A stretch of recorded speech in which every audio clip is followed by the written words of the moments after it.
ముందుగా దేవునికి వందనాలు.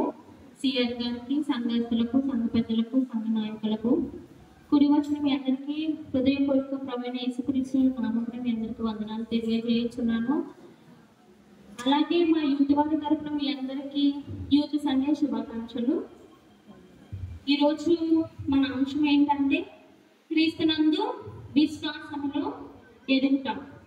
ఈరోజు మన అంశం క్రీస్తునందు ఎవరిలో ఉన్నవారు క్రీస్తునందు విశ్వాసంలో ఎలా ఎదగాలి అనేది మనం ఈరోజు నేర్చుకుందాం. బైబిల్లో చాలా మంది ఉన్నారు విశ్వాసాన్ని కనపరుచుకొని విశ్వాసంలో నడిచి తమ యొక్క ఆత్మీయ జీవితాలను యేసు ప్రభు మార్గంలో కట్టిన వారు మనకు బైబిల్లో అనేక మంది ఉన్నప్పటికీ కూడా మనకు ఉన్న సమయాన్ని బట్టి నాకు తెలిసిన వారిని బట్టి నేను కొంతమందిని మీకు పరిచయం చేయాలనుకుంటున్నాను. అసలు విశ్వాసం అంటే ఏమిటి? మనం బైబిల్ ప్రకారంగా హెబ్రీయులకు రాసిన పత్రిక 11వ అధ్యాయము 1వ వచనం ఒకసారి చూద్దాం.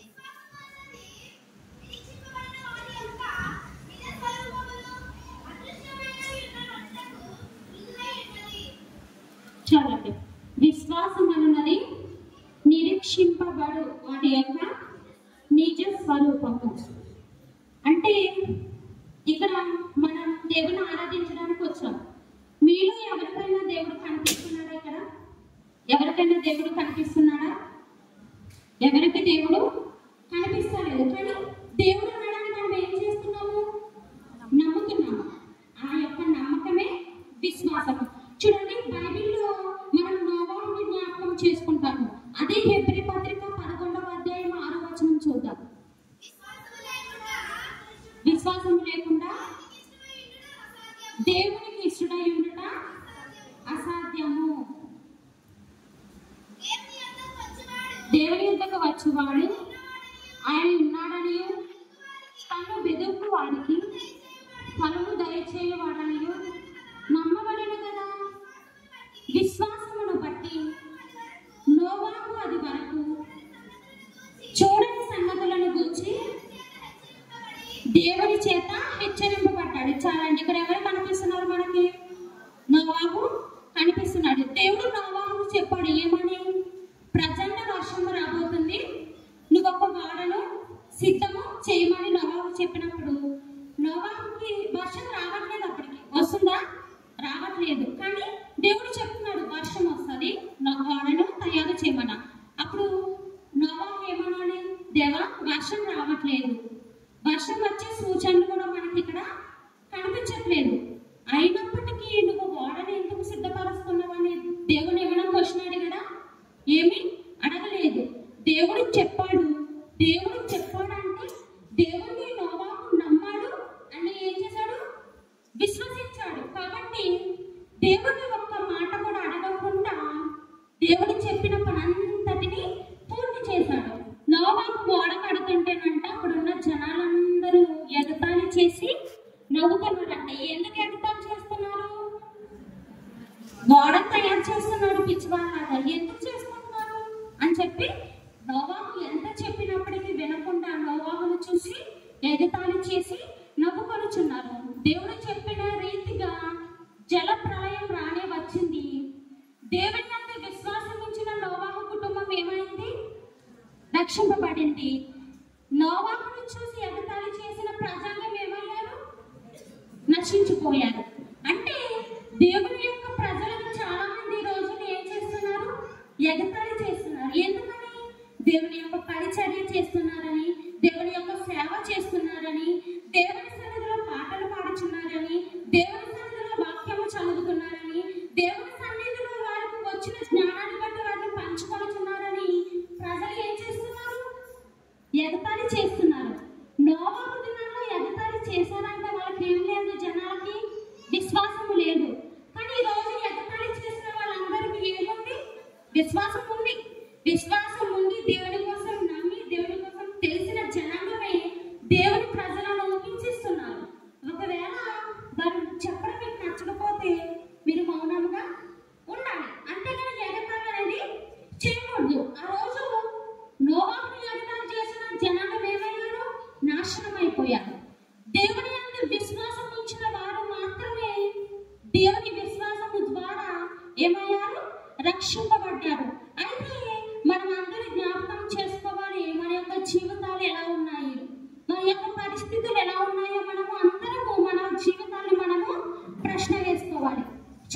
యవన కాలం అనేది చాలా ప్రాముఖ్యమైనది, చాలా విలువైనది.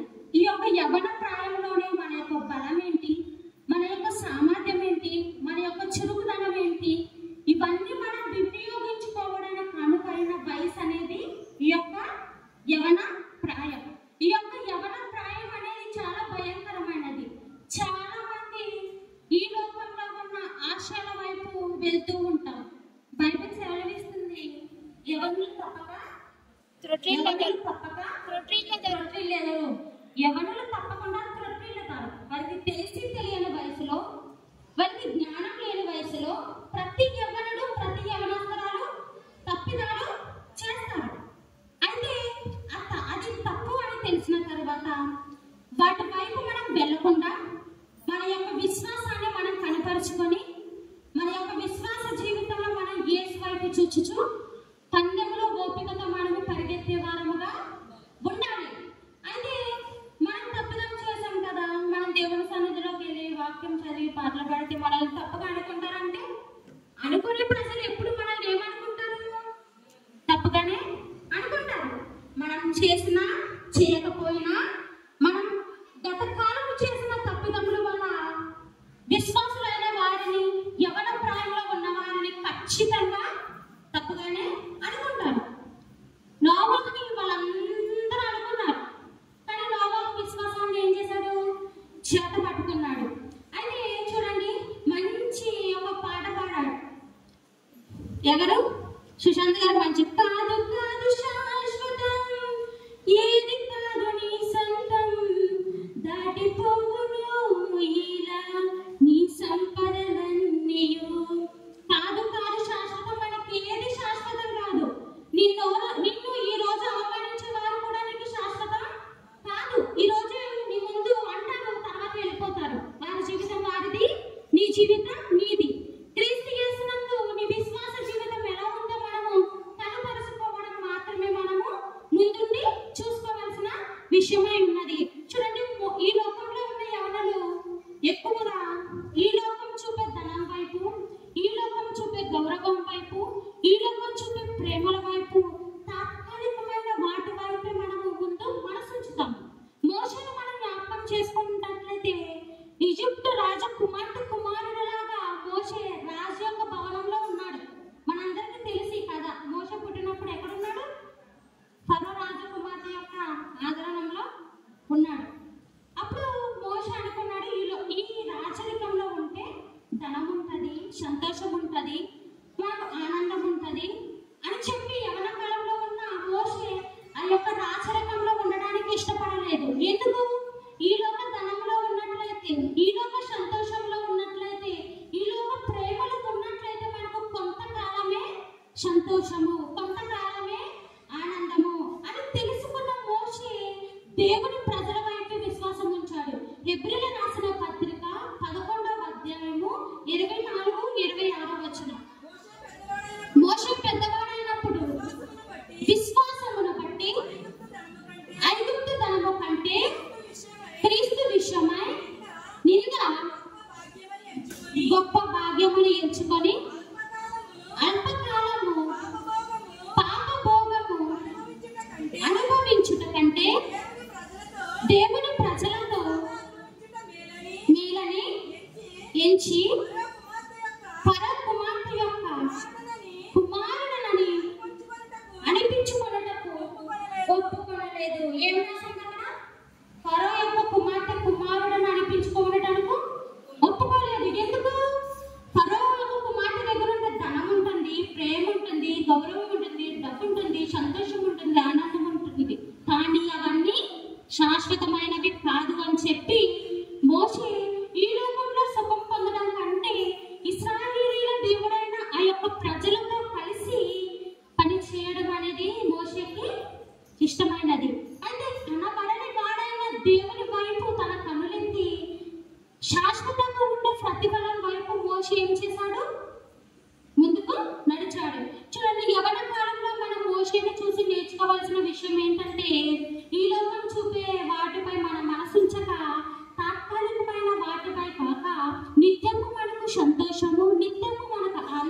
దేవుడు ఒక దారి చూపిస్తున్నాడు. లోకంలో ఏం కనిపిస్తాయి మనకి? లోకంలో మనకి ఏం కనిపిస్తాయి? ఇప్పుడు చదివిన మోషకి ఏం కనిపిస్తున్నాయి? రాజకుమార్తె దగ్గర డబ్బు, ధనం, ప్రేమ, సంతోషము కనిపిస్తున్నాయి. అవి శాశ్వతం కాదు. దేవుడు చూపిస్తున్నాడు, శాశ్వతమైన ప్రేమతో నేను నిన్ను ప్రేమించుచున్నాను, శాశ్వతమైన ప్రేమను చూపుతానని చెప్తున్నాడు. శాశ్వతమైన గౌరవము, శాశ్వతమైన ఆనందము, శాశ్వతమైన సంతోషము దేవుడు మనకి ఇవ్వడానికి సిద్ధంగా ఉన్నాడు. అయితే దేవుడు చూపే ఈ యొక్క శాశ్వతమైన వాటిని మనం ఎన్నుకున్నట్లయితే యవ్వన కాలంలో ఉన్న మన జీవితము చాలా ఫలభరితంగా ఉంటుంది. చూడండి, యవ్వన కాలంలో మన పరిస్థితి ఎలాగుంది, మన స్థితి ఎలాగుంది, మనందరము గమనించుకునే వారముగా ఉండాలి. యవ్వన ప్రాయంలో మన యొక్క విశ్వాసము బలంగా ఉంటే ప్రతి అడ్డంకిని కూడా మనము దాటుకునే అవకాశము ఉంటుంది. విశ్వాసము లేకుండా దేవునికి ఇష్టడై ఉండట అసాధ్యము. కొంతమంది వారికి ఉన్న ఆస్తి మీద విశ్వాసం ఉంటుంది, కొంతమంది బంధుమిత్రుల మీద విశ్వాసం ఉంటుంది, కొంతమంది తాత్కాలికమైన వాటి మీద విశ్వాసం ఉంటుంది. వాక్యంలో ఒక మాట ఉంటుంది, మనుషులను నమ్ముకోవడం కంటే ఆశ్రయించుట మేలు లేదా విశ్వసించుట మేలు. మనకు వేటి మీద మనసు ఉంది? విశ్వాసం మీద ఉందా? లేదా తాత్కాలికమైన వాటి వైపు మనం మనసుంచుచున్నామో మనం జ్ఞాపకం చేసుకోవాలి. దేవుడు ఉంటే నాకు ఎందుకు ఈ కష్టాలు యవ్వన కాలంలో, దేవుడు ఉంటే నాకు ఎందుకు ఈ శోధనలు, దేవుడు ఉంటే ఎందుకు ఈ వ్యాధి, దేవుడు ఉంటే నాకు ఎందుకు ఈ శ్రమలని మనందరం అనుకుంటూ ఉంటాము. దేవుడు కష్టాలు రావని ఎక్కడ కూడా దేవుడు మనతో చెప్పలేదు. బైబిల్లో ఉందా కష్టాలు రావు అని చెప్పి? పరలోకం ఉంది మన కొరకు, ఆకలి ఉండదు, దప్పిక ఉండదు. పునాదుల గల పట్టణం కొరకు మనందరం ఏం చేస్తున్నాము? ఎదురు చూస్తున్నాము. అంటే శరీరంలో ఉన్నాం కాబట్టి, శరీరంలో బ్రతికినంత కాలం ఈ లోకంలో మనకు కష్టాలు ఉంటాయి, సుఖాలు ఉంటాయి, బాధలు ఉంటాయి, వ్యాధులు ఉంటాయి, శోధనలు ఉంటాయి, అన్నీ ఉంటాయి. కానీ వీటినన్నిటి నుంచి మనం విడుదల, విజయాన్ని పొందుకోవాలంటే విశ్వాసాన్ని మనము బలపరుచుకోవాలి. అయితే అందరం దేవుని సన్నిధికి వస్తాము, అందరము ఒకే పాట పాడతాం, అందరం ఒకే వాక్యం వింటున్నాం. కానీ అందరికీ ఒకే విశ్వాసం ఉంటుందా? ఉండదు. చూడండి, యోహాను రాసిన సువార్త 6వ అధ్యాయము 9వ వచనం చదువుకుందాం. యోహాను 6:9.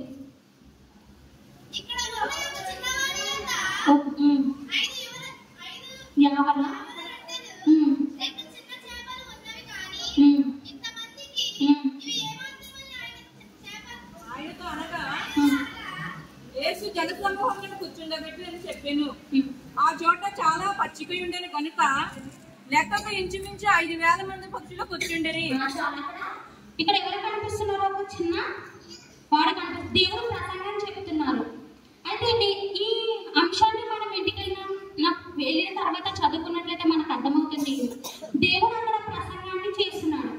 అయితే నేను అనుకుంటున్నాను దేవుడు విశ్వాసం కోసం చెప్తున్నాడేమో నా అంచనా ప్రకారం నేను అనుకుంటున్నాను. మారమనసు పొందండి, దేవుడు రాకడ వస్తుంది, రక్షణ పొందండి అని దేవుడు విశ్వాసంలో కూర్చి అక్కడ మాట్లాడుతున్నాడని నేను అనుకుంటున్నాను. ఎందుకంటే అక్కడ ఒక పిల్లవాడి దగ్గర ఏమున్నాయి? 5 రొట్టెలు 2 చిన్న చేపలు ఉన్నాయి. అక్కడ 5,000 మంది పురుషులు ఉన్నారని రాయబడింది. 5,000 మంది పురుషులు ఉంటే ఇంకా స్త్రీలు ఉండరంటారా? ఉంటారు. కానీ 5,000 మంది పురుషులు మాత్రం అక్కడ వ్రాయబడింది. అయితే అక్కడ చిన్న పిల్లవాడి దగ్గర 5 రొట్టెలు 2 చేపలు ఉన్నాయి. మిగిలిన వాటి దగ్గర ఏమి లేవంటారా? వాళ్ళు ప్రసంగం వినడానికి వచ్చారు, తినడానికి ఏమి తెచ్చుకుంటారు కదా. ఒక 5 రొట్టెలు లేకపోయినా ఒక రొట్టె లేదా ఒక చేప ఏదో ఒకటి వాళ్ళకి ఉంటుంది. కానీ దేవుడు అక్కడ ప్రసంగం చేసిన తర్వాత ఫిలిప్పీకి అంటున్నారు, ఇక్కడ తినడానికి వీళ్ళందరికీ ఏమైనా దొరుకుతుందేమో మనం తీసుకొచ్చి విద్దామని చెప్పి అనుకున్నప్పుడు అక్కడ చాలా మంది పెద్దవాళ్ళు ఉన్నారు, యవ్వనులు ఉన్నారు, అందరూ ఉన్నారు. కానీ ఎవరు కూడా దేవా నా దగ్గర ఒక రొట్టె ఉంది, ఒక చేప ఉంది, తీసుకొని నన్ను ఎవరైనా ఇచ్చారా దేవునికి? ఎవరు ఇవ్వలేదు. అంటే అక్కడ మీకు ఏం అర్థమవుతుంది? అక్కడ అందరూ దేవుని వాక్యం వింటున్నారు. కానీ దేవుడు చెప్పే మాటల మీద విశ్వాసం ఉంచండి కదా నేను అనుకుంటున్నాను. ఒక చిన్న పాలవాడు వచ్చి 5 రొట్టెలు 2 చేపలు వేసేకి ఇచ్చాడు. అంటే ఆ బుడ్డోడు అమ్మ వాడికి చేపలు రొట్టె తినమని పెట్టుంటది. ఏసై మాటలు ఆ బుడ్డోడికి భలే నచ్చేసి ఉంటాయేమో. వాళ్ళమ్మ పెట్టిన చేపలు రొట్టెలు తినకుండా దేవుని వాక్యాన్ని వింటున్నాడు. చెప్పేవాడే కాదు, చేయగల సామర్థ్యులని ఆయన ఎందుకు నమ్మిక ఉంచి విశ్వాసం ఉంచి 5 రొట్టెలు 2 చేపలు ఏసైకి ఇచ్చింది. అక్కడ పెద్దవాళ్ళందరూ ఉన్నారు. వాళ్ళ దగ్గర ఉన్న పొట్టను తీసుకొని నా దగ్గర 1 రొట్టె ఉంది 1 చేప ఉంది, ఇంతమంది ఉన్నారు ఎలా సరిపోతుంది అనుకుని అవిశ్వాసంగా వాళ్ళు ఆ పొట్ట మీద మూతేసేసుకొని ఉంటారు. నా అంచనా ప్రకారం అక్కడ అది జరుగుంటుంది.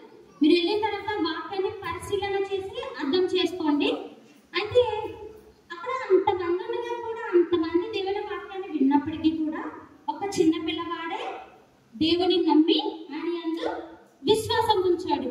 అయితే అక్కడ ఉన్న వాళ్ళందరూ లాజికల్ గా ఆలోచించుంటారు. పెద్దగానే కదా తెలుసు దేవుడు అన్ని ఆశ్చర్య కార్యాలు అద్భుత కార్యాలు చేశారు, ఈ ఒక్క రొట్టేస్తే ఆయన అందరికీ సరిపెట్టగలడు అని చెప్పి వాళ్ళకి ఏముండాలి? విశ్వాసం ఉండాలి. కానీ అక్కడ వాళ్ళ విశ్వాసాన్ని కోల్పోయాడు. చిన్న పిల్లవాడు అయినప్పటికీ కూడా దేవుని యందు విశ్వాసం ఉంచాడు. అయితే ఈ విశ్వాసం ఎలా వస్తుందంటే వినడం వల్ల వస్తుంది. యేసు ప్రభువుని మాటలు వినడం వల్ల మనకు విశ్వాసము పెరుగుతుంది. ఆ చిన్నవాడు దేవుని మాట విన్న తర్వాతే కదా రొట్టెలు తీసుకొచ్చి ఇచ్చాడు. అంటే వాక్యాన్ని వినడం వల్ల మనకి ఏమొస్తుంది? విశ్వాసం వస్తుంది. విశ్వాసం రావడం వల్ల ఏమొస్తుందంటే మనకు రక్షణ వస్తుంది. క్రీస్తునందు ఉన్న వారికి ఏ శిక్ష విధి లేదు.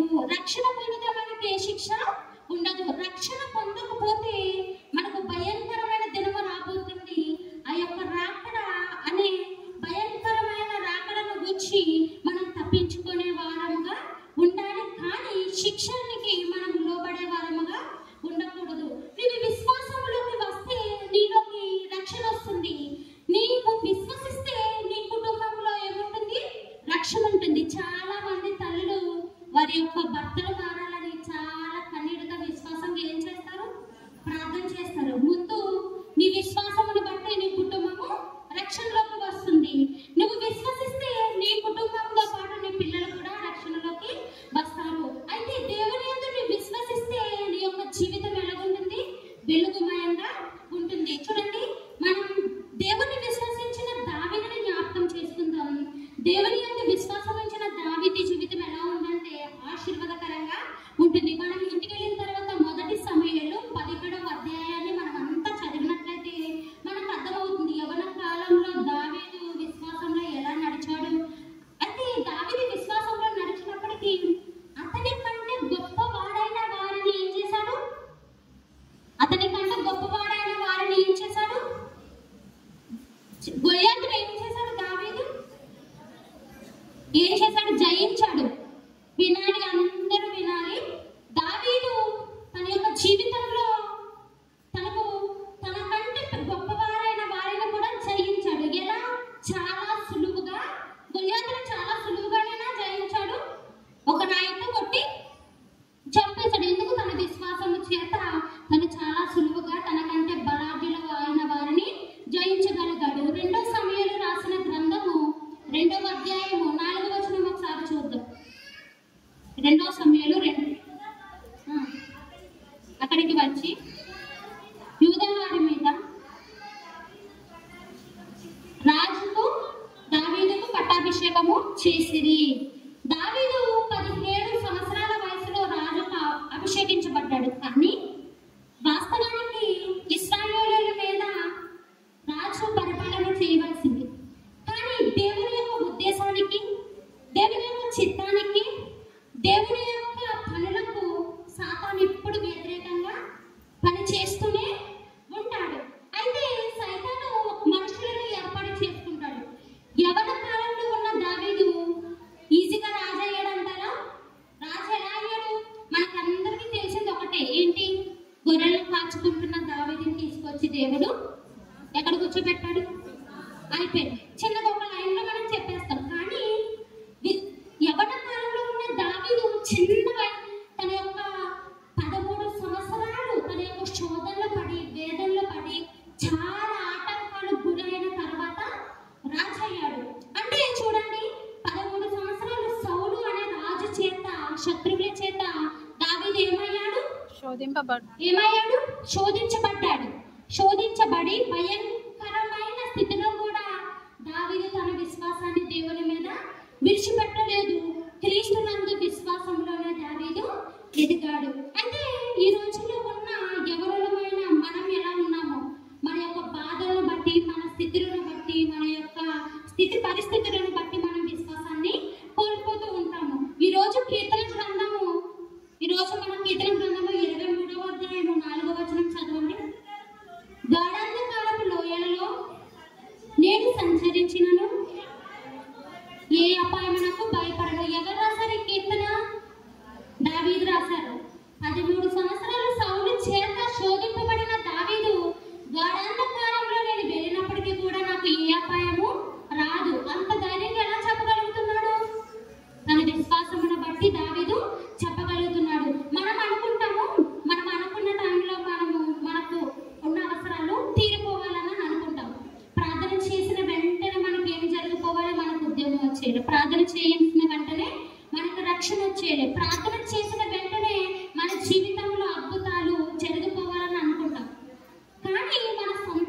చేయలేము. మన జీవితాన్ని ఎప్పుడైతే ప్రభువుకి అర్పిస్తామో విశ్వాసముతో, అప్పుడు మనము దేవునిలో మనము ఫలభరితముగా ఉంటాము. మన సొంత ఆలోచనలతో, మన సొంత తెలివితేటలో ఒక పిసర కూడా మనం ఏమీ చేయలేము. యవ్వన కాలంలో మనం ఏమైనా సాధించాలంటే మనం ఏం చేయాలి? యవ్వన కాలంలో ఉన్న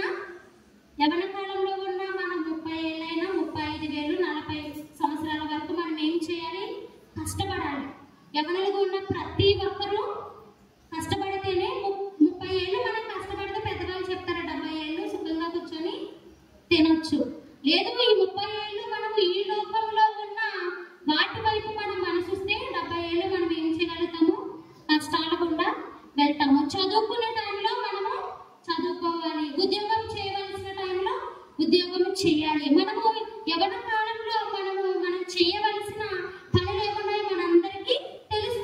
తల్లిదండ్రులకు లోబడవలసిన విషయంలో మనము లోబడుతూ, మన ఉద్యోగం చేయవలసిన వయసులో ఉద్యోగం చేస్తూ, మన యొక్క విశ్వాస జీవితాన్ని, మన యొక్క సామర్థ్యాన్ని, మన యొక్క బలాన్ని మనము అనుభవించుకునే వారంగా ఉండాలి. దేవుడు ఒకవేళ మనల్ని హెచ్చరిస్తే ఎలా ఉంటుంది? ఎవ్వరూ కూడా మనల్ని తగ్గించలేరు.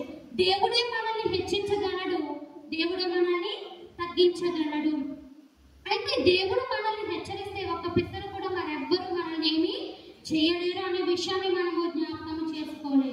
దావీదు జీవితంలో అదే జరిగింది. మనుషులను నమ్ముకోలేదు దావీదు.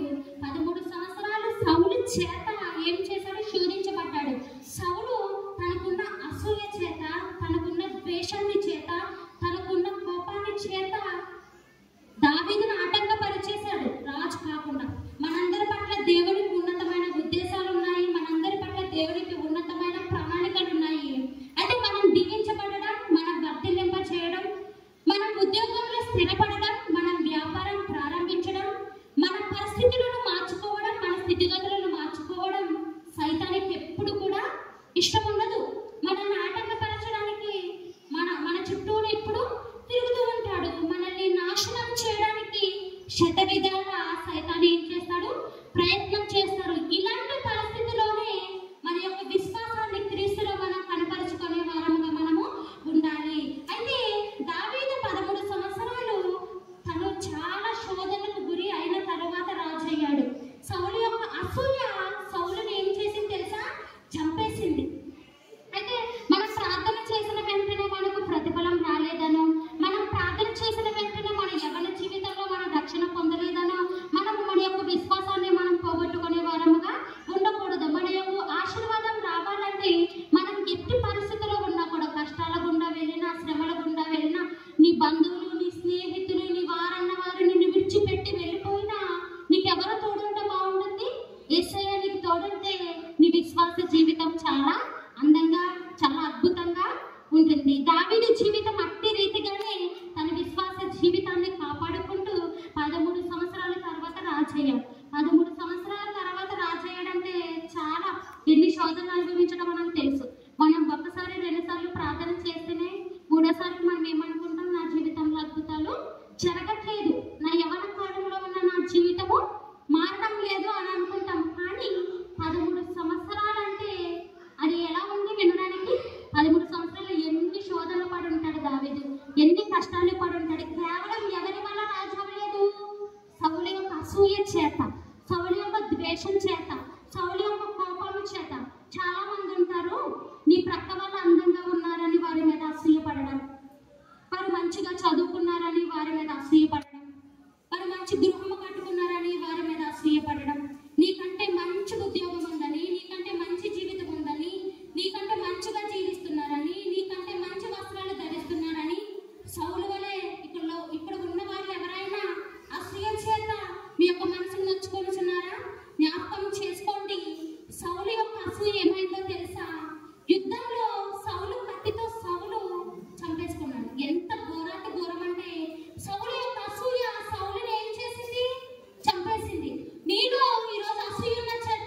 విశ్వాసపరుడైన యేసేపుని మనం చూసినట్లయితే యేసేపుని చూసి వాళ్ళ సొంత అన్నలు ఏమనుకున్నారు? అసూయ చెందారు. అతని పట్ల కోపం, ద్వేషము చెందడం వల్ల అడుక్కున్న స్థితికి వచ్చేసారు. తినడానికి కూడా తిండి లేని వారు అయిపోయారు. అయితే ప్రియ దేవుని బిడ్డలారా, సంఘంలో ఇలాంటి వారు ఉన్నట్లయితే మీ మీద ఎవరైనా సనుగుపరుచున్నారేమో భయపడకండి. ఎవరి అసూయ, ఎవరి కోపము వారి జీవితాన్ని నాశనం చేస్తుంది.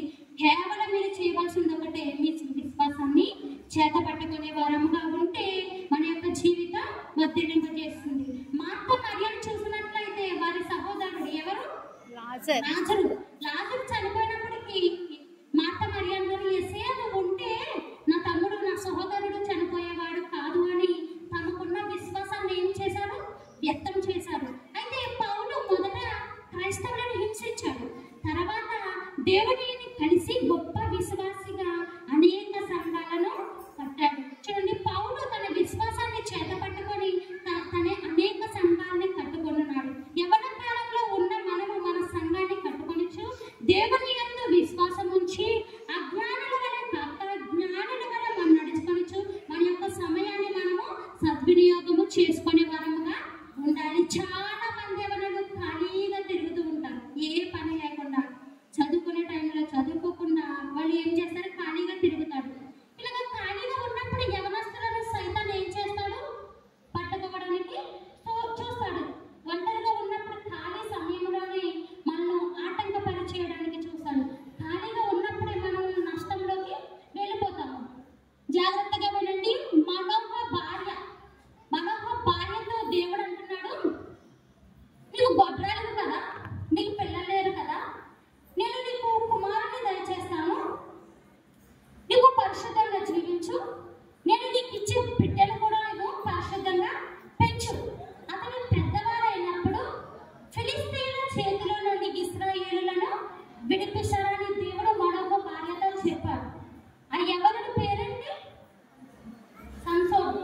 న్యాయాధిపతుల గ్రంథము 13వ అధ్యాయము 13, 14 అధ్యాయాలు మనం కలిగి ఉన్నప్పుడు చదివినట్లయితే మనకు సంసోను చరిత్ర అంతా అర్థమవుతుంది. ఇశ్రాయేలులో ప్రశాంతత ఇవ్వాలని దేవుడు ఒక న్యాయాధిపతిని, 13వ న్యాయాధిపతిగా సంసోన్ని ఎన్నుకోవాలనుకున్నాడు. సంసోను ఎవరో తెలుసా? బలాఢ్యుడు. న్యాయాధిపతుల గ్రంథము 14వ అధ్యాయము 2వ వచనం చదువుకుందాం. అతడు తిరిగి వచ్చి తిమ్నాతులో ఫిలిష్తీయుల కుమార్తెలలో ఒకరిని చూచి మీరు ఆమెను నమ్మించి పెళ్లి చేయవాలని తన తల్లిదండ్రులతో చెప్పాడు. చాలండి. సంసోను ఏం చెప్తున్నాడు వారి తల్లిదండ్రులతో? నేను ఒక అమ్మాయిని చూసాను, అమ్మాయిని ఇచ్చి నాకు వివాహము చేయండి. సంసోను ఎవరు? నాజీరు చేయబడిన దేవుని న్యాయాధిపతి. యవన కాలంలో దేవుని కొరకు ప్రతిష్ఠింపబడిన యవనుడు, రాజ్యం తరపున పోరాడవలసిన యవనుడు. ఇటువంటి సంసోను దేవుడును సంసోన్ని లేపుతున్నాడు. ఆ పక్క నుంచి ఫిలిస్తీయుల్లో నుంచి దెబోరాని సైతాన్ని ఏం చేస్తున్నాడు? పైకి లేపుతున్నాడు. దేవుడు మనకు పట్ల అద్భుతాలు చేస్తున్నప్పుడు సైతాన్ని ఖచ్చితంగా మనల్ని అనకద్రొక్కడానికి చూస్తాడు. సంసోన్నేమో దేవుడు లేపుతుంటే ఫిలిస్తీయుల్లో నుంచి సైతాన్ని ఏం చేస్తున్నాడు? దెబోరాని తెలియని లేపుతున్నాడు. సార్ క్షమించండి. అయితే ఈ రోజు సంసోన్ని మనము జ్ఞాపకం చేస్తున్నట్లయితే తిమ్నాతు అనే మార్గముకు వెళ్తున్నాడు. ఎందుకు? సంసోను ఖాళీగా ఉన్నాడేమో నాకు తెలిసి. ఆ సమయంలో ఖాళీగా ఉండి తిమ్నాతు అనే మార్గం గుండా వెళుచున్నారు. ఏం చేయాలో తోచక, ఏమి తెలియక తిరుగుతూ తిమ్నాతుకు వెళుచున్నాడు. చాలా మంది చదువుకునే టైంలో చదువుకోకుండా తల్లిదండ్రులు చెప్పిన మాట వినకుండా ఖాళీగా తిరుగుతూ ఉంటారు. దానివల్ల యవనులు మన యొక్క సంఘానికి కాదు, మన యొక్క గ్రామానికి కూడా చాలా బలమైన వారు. వారి యొక్క జీవితాలు సంసోను వల్ల ఖాళీగా ఉన్నప్పుడు అటు ఇటు తిరగడం కాకుండా మన స్థితి ఏంటి, మనం ఈ వయసులో ఏం చేయాలి అనేది మనందరము ప్రశ్న వేసుకోవాలి. ఖాళీగా ఉండి సంసోను తిమ్నాతు మార్గమునకు వెళ్ళినప్పుడే ప్రమాదంలో పడిపోయాడు, పాపంలో పడిపోయాడు. సైతాను ఒక అమ్మాయిని అంటగట్టేసింది. ఎవరికి? సంసోనికి. అయితే సంసోను అంటున్న ఖాళీగా ఉండడం వల్ల పాపపు ఆలోచనలు, పాపపు తలంపుల్లో మనం వెళ్ళిపోతూ ఉంటాము.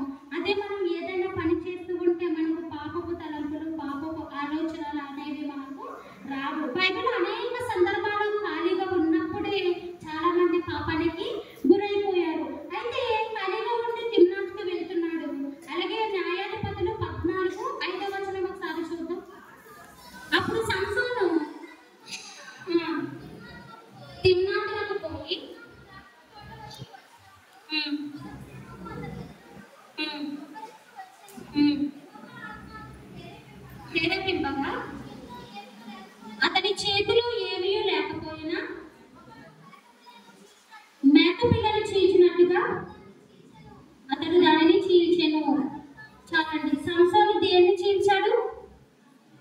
సింహాన్ని ఎలా చీల్చాడు? మేక పిల్లని చీల్చినట్టుగా అంటే సంసోను ఎవరు? గొప్ప బలాఢ్యుడు. గొప్ప బలాఢ్యుడు ఒక సింహాన్ని మేక పిల్లని చీల్చినట్టుగా చీల్చేశాడు. సంసోను దేవుని కొరకు యవన కాలంలో తన బలాన్ని దేవుని జనాంగం వైపు ఉపయోగించుకోవాల్సిన యవనుడు తన యొక్క పరిశుద్ధ జీవితాన్ని తిమ్నాతు మార్గం గుండా వెళ్చు. అది ఒక వేషల మార్గం. అదే 14-16 వచనం ఒకసారి చూద్దాం. కాబట్టి సంసోను భార్య అతని పాదముల యొద్ద పడి ఏడ్చుచు, నీవు నన్ను ద్వేషించితివి కానీ ప్రేమింపలేదు. నీవు నా జనులకు ఒక విప్పుడు కథను వేసితివి, దాన్ని నాకు తెలుపవైతివి అనగా. ఆదికాండము 38వ అధ్యాయము 14-16. ఆదికాండము 38-14-16. వైద్య వస్త్రములను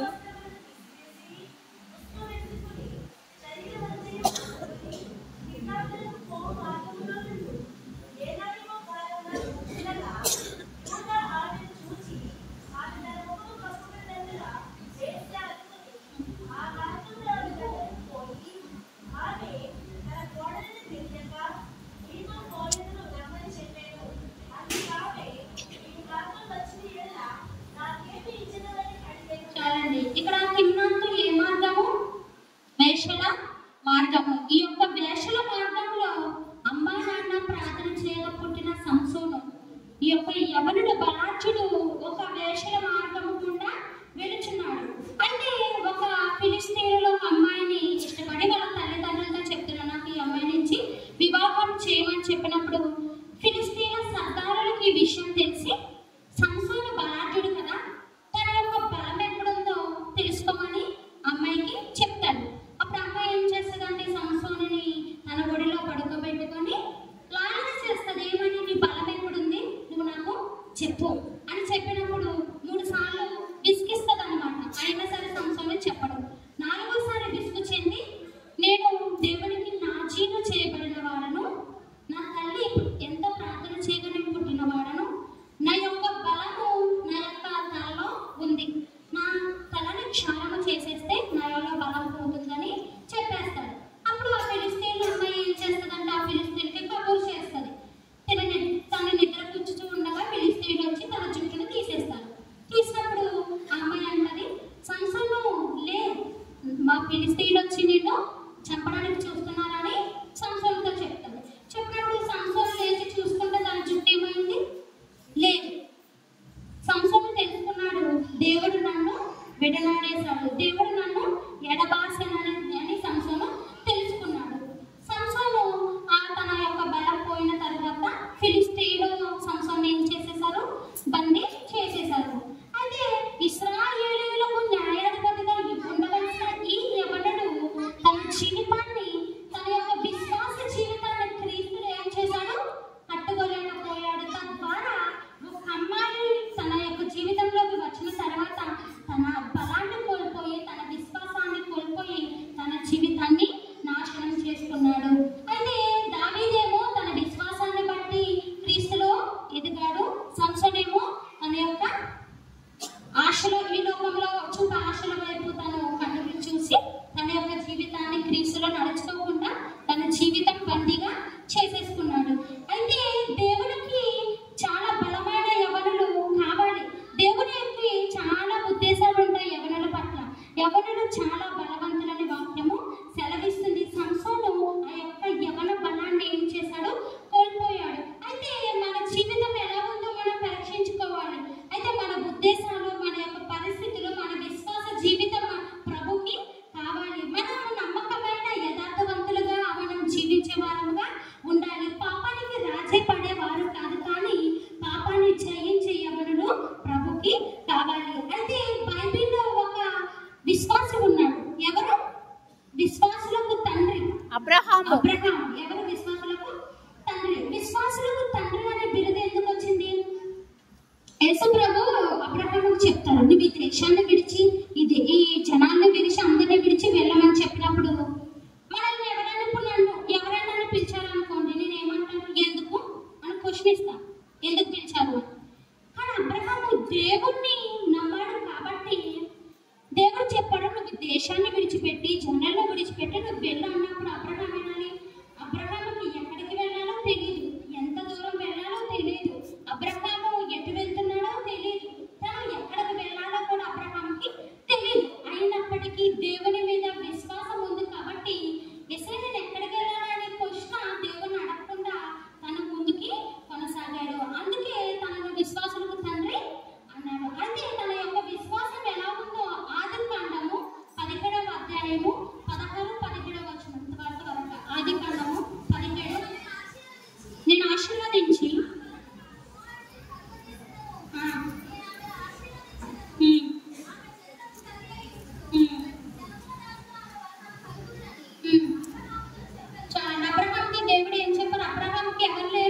ఉన్నది కనుక తాను వయసు గతించిపోయినదైనను గర్భము ధరించుటకు శక్తి పొందెను.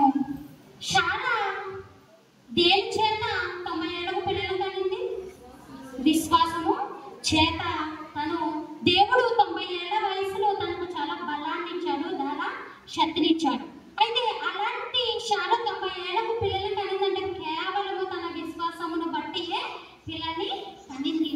అయితే చూడండి, మనకి 25 ఏళ్ళ 30 ఏళ్ళ వయసులో మన జీవితం సరిలేదని, మనకు సరైన ఉద్యోగం లేదని, సరైన వ్యాపారం లేదని మనం ఎప్పుడు కూడా దిగులు చెందవద్దు. మన విశ్వాసము క్రీస్తులో మనము కనుపరుచుకునే వారముగా ఉండాలి. అబ్రహాము శారా విశ్వాసంలో నడవడం ద్వారా 90 ఏళ్లకు వాళ్ళకు పిల్లల్ని కలిగారు. సంసోను విశ్వాస జీవితంలో నడిచినప్పుడు సింహాన్ని ఏం చేశాడు?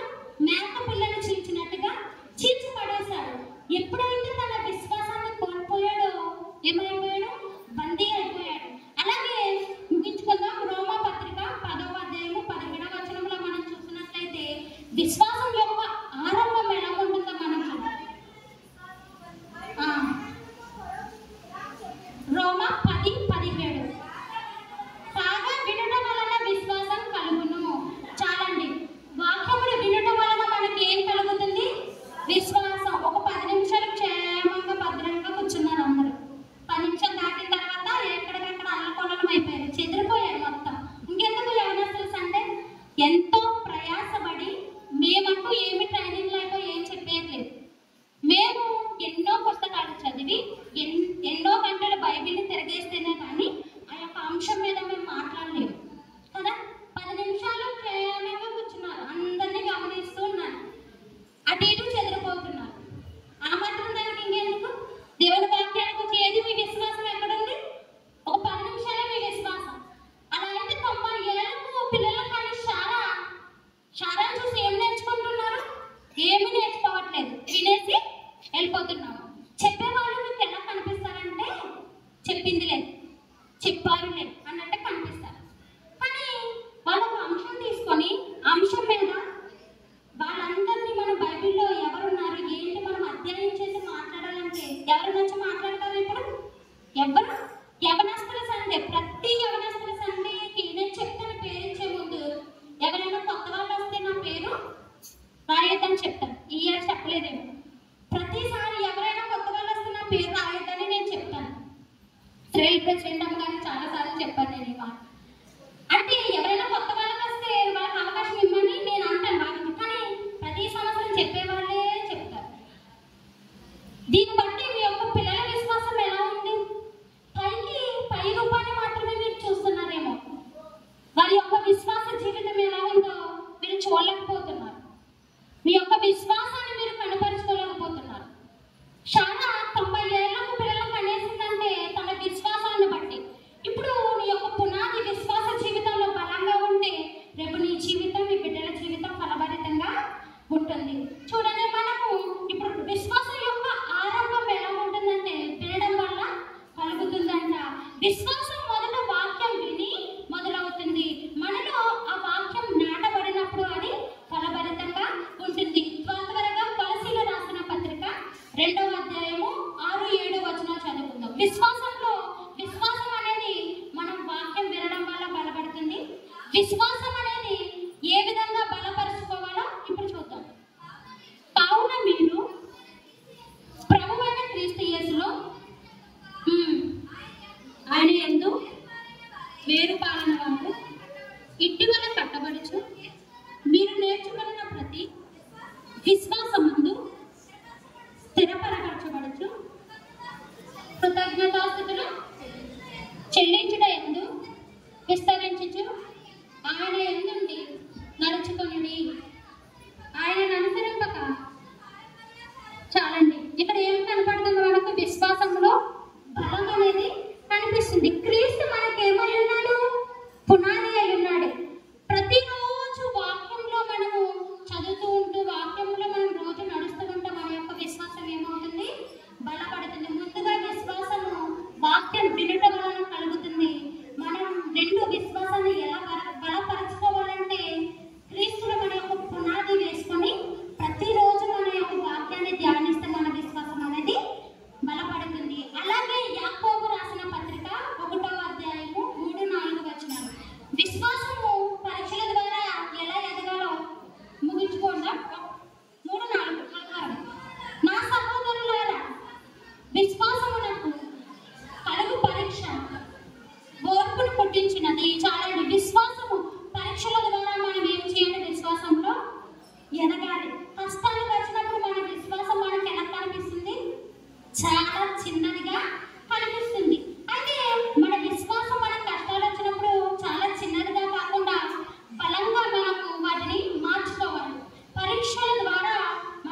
అడుగు వాటి కంటే ఊహించు వాటి కంటే అత్యధికముగా దీవించువాడే మన ప్రభువైన యేసు ప్రభు.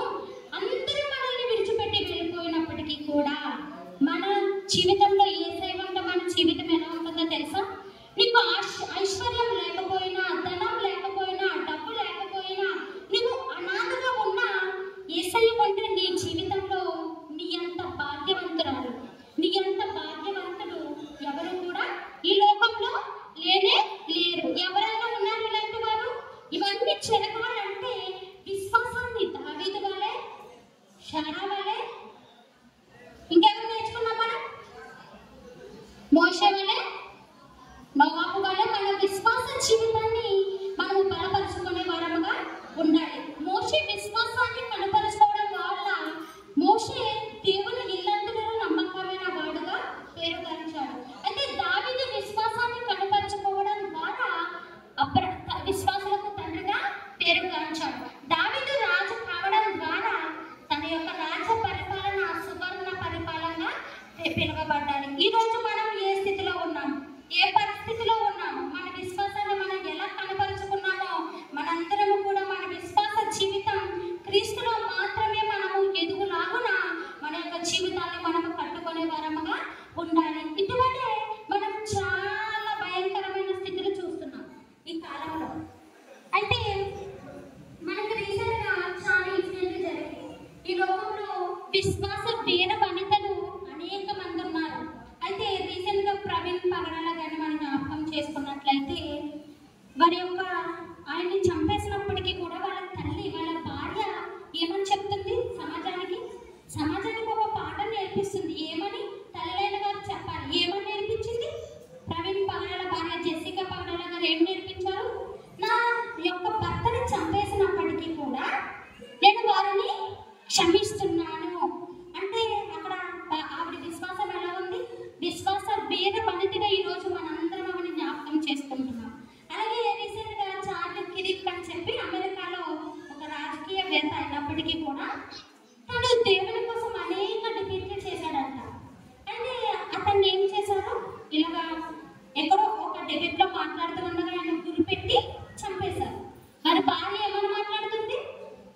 నేను వారిని క్షమిస్తున్నాను అంటే అక్కడ ఎలా ఆవిడ విశ్వాసాన్ని ఎలా కనపరుచుకుంటుందో చూడండి. విశ్వాసులైన తల్లిలైన వారు ప్రతి ఒక్కరూ స్త్రీల సమాజం కూడా మానేశారు. ఇది వాళ్ళే స్త్రీల సమాజం కూడా జరిపించట్లేదు. మీ యొక్క విశ్వాస జీవితం బట్లే యవనులుగా ఉన్న మా జీవితాలు ఫలభరితంగా ఉంటాయి. శారా అబ్రహాము విశ్వాసాన్ని బట్టి ఇస్సాకు జీవితం ఎలా ఉంది? 90 ఏళ్లకు పుట్టిన ఇస్సాకు జీవితం ఎలా ఉంది? గొప్పగా ఉంది. ఈ రోజు తల్లిలైన వారు మీ విశ్వాసాన్ని యవనస్తులైన వారే కాదు, ముందు తల్లిదండ్రులైన వారు మీ విశ్వాసాన్ని మీరు కనపరుచుకొని విశ్వాస జీవితంలో మీరు నడుచుకున్నట్లయితే మిమ్మల్ని చూసి మీ పిల్లలు ఏం చేస్తారు? దేవుని యందు నడుచుకునే వారుగా ఉంటారు. శుక్రవారం ప్రార్థనలు, ఉపవాస ప్రార్థనలు నేను చదువుకున్న టైంలో అందరూ ప్రార్థన చేసేవారు. ప్రతి సెమిస్టర్కి నేను ప్రార్థన అవసరం కోరేదాన్ని. ప్రతి విశ్వాసి, ప్రతి తల్లి సేవకులతో కలిసి ఎంతగానో భారంగా ప్రార్థించేవారు. అయితే అప్పుడు స్త్రీల సమాజం 5 ఉన్నారని జరుగుతూ ఉండేది. అయితే మీ యొక్క ప్రార్థనలు బట్టి కూడా మేము మంచి విజయాన్ని చదువులో మేము పొందుకున్నామని చెప్పగలుగుతాం. ఈ రోజున యవనస్తుల జీవితాలు మారాలంటే ముందు తల్లిదండ్రులమైన వారు మీ విశ్వాసాన్ని సారాలే మీ జీవితాన్ని మీరు కట్టుకొని మీ పిల్లలైన వారిని మీ యొక్క క్రీస్తులో ఎలా ఎదగాలనేది వారికి నేర్పించినట్లయితే వారు ఖచ్చితంగా వారి యొక్క జీవితాన్ని దేవుడి వైపు త్రిప్పుకుంటారు. అటు రీతిగా ప్రతి ఒక్కరు మీ విశ్వాసాన్ని చేత పట్టుకొని మీ యొక్క విశ్వాస జీవితంలో మీరు ఫలభరితంగా ఉండరాగున కొద్ది మాటలు ఓపికత విన్న మీ అందరికీ ప్రభువైన యేసుక్రీస్తు నామములో మరొక 2 వందనాలు.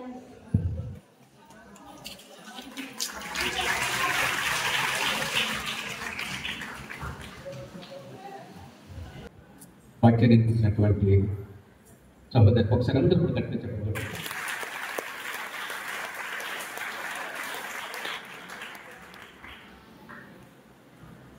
ఆత్మపూర్వకంగా ఈ యొక్క మాటలు వివరంగా దాస్యంగా నిలబడి ధైర్యంతో దేవుని యొక్క మాటలు వివరించడానికి ఎవరు చెప్పినటువంటి కృప అనుగ్రహించారు. నా కుటుంబ తరఫున నా సొంతం తరఫున తెలియజేస్తున్నాను. దేవుని బిడ్డలారా, దేవుడు ఆమెకి ఇస్తున్న సమయాన్ని మిగులు వాడు తీసుకోవటం లేదు.